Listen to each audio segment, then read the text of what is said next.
السلام علیکم دوستو، امید ہے کہ آپ حضرات بخیر ہوں گے۔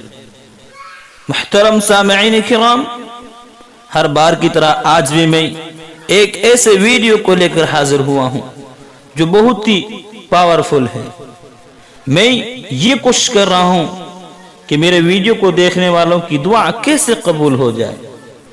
اسی وجہ سے میں آج پھر ایک ایسے حدیث کو لے کر آپ کے سامنے حاضر ہوا ہوں جس میں اللہ کے رسول قسم اٹھا کر کہہ رہے ہیں کہ والذی نفسی بیدہ، اس ذات کی قسم جس کے ہاتھ میں میری جان ہے، اگر کوئی شخص اس دعا کو پڑھ کر دعا کرے تو اس کی دعا ضرور بے ضرور قبول ہوگی۔ اگر وہ شخص کوئی بھی چیز مانگے تو اس کو عطا کی جائے گی۔ ان الفاظ کے ساتھ اگر دعا کی جائے یہ اسم اعظم بن جاتا ہے۔ جو بھی دعا کی جائے اللہ اس دعا کو رد نہیں کرتا۔ آئیے حدیث کو سنتے ہیں۔ رسول اللہ صلی اللہ علیہ وسلم کے صحابی بیان کرتے ہیں، میں رسول اللہ صلی اللہ علیہ وسلم کے ساتھ مسجد میں داخل ہوا۔ ایک شخص نماز پڑھ رہا تھا اور دعا کر رہا تھا، اللہم انی اسألک بانی اشہد ان لا الہ الا انت الاحد الصمد الذی لم یلد ولم یولد ولم یکن له کفوا احد۔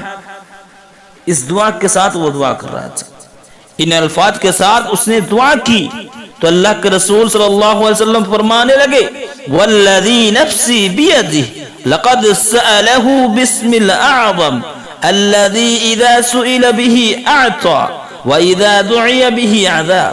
اس ذات کی قسم جس کے ہاتھ میں میری جان ہے، اس شخص نے اسم اعظم کے ساتھ دعا کی، اور جو ان کلمات کے ساتھ دعا کرتا ہے، جو بھی سوال کرتا ہے اللہ رب العزت سے، اللہ رب العزت سے اسے اللہ رب العالمین عطا کر دیتے ہیں۔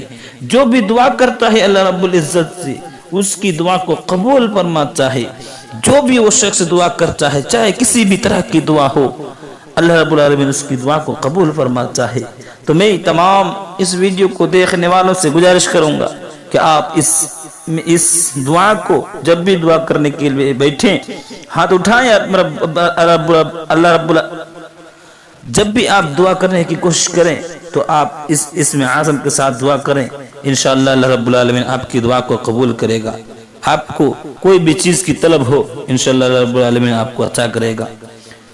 تو اللہ رب العالمین سے دعا ہے کہ اللہ ہمیں اور ہماری دعاؤں کو تو ہمیشہ قبول فرما، آمین۔